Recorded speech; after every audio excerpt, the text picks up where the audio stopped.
and give him food. Ah! He was at his squat now.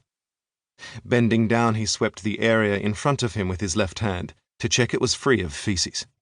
It was wise to do so. Cows, dogs, donkeys, and goats wandered freely amid the traffic and the street stalls.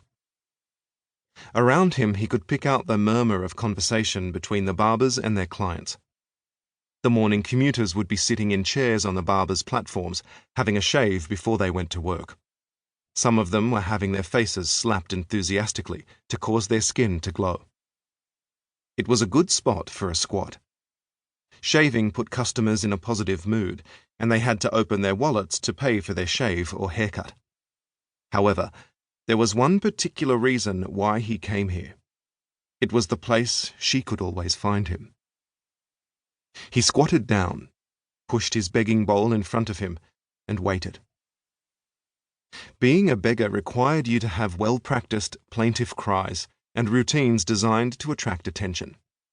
It needed a delicate balance to be bold enough to attract attention, but not so bold as to offend the sensibilities of potential benefactors. It was important to lower your head humbly and not look people in the face when they spoke to you. Let them know you are less than they are. He squared his shoulders. He had not always been less. Once he'd been a gifted craftsman, honored for his skills. Before he had needed to hide and before he'd gone blind. His shoulders slumped down again. He could hear raised voices from the women who gathered with their plastic containers at the public tap. They were arguing. It was little wonder. The women of the district only had a short while to collect water before it stopped flowing. They had to fight. Water was a constant source of irritation in Delhi. Although 80% of houses had access to piped water, it was only available for 2 hours a day, usually in the morning. To make matters worse, the quality of the water had fallen over the years, so that it was even beyond the abilities of carbon filters to make safe.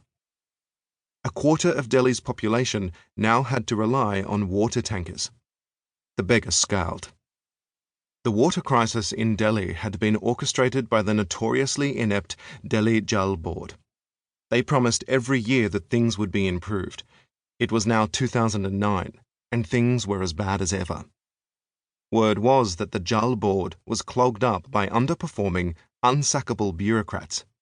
He spat on the ground. Light feet walking quickly. He thought he recognized them. Was it the sound of her feet? He waited. The footsteps stopped in front of him. He was almost sure. "Rohit, uncle. Oh, dear, dear. You smell really bad." The beggar smiled. Her 14-year-old voice was full of concern. "Ah, Jayanti, my dear, the dogs have taken a liking to me, even if the gods have not. I've brought you your water." She tapped his arm with a plastic bottle. Wordlessly, he exchanged it for an empty one he pulled from the bag, hidden under his chadar, his shawl.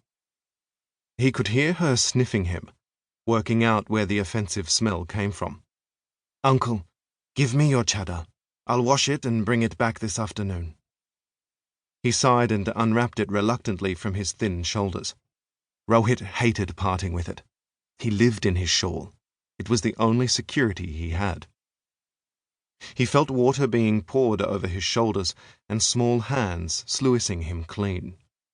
He bowed over and surrendered to Jayanti's ministrations.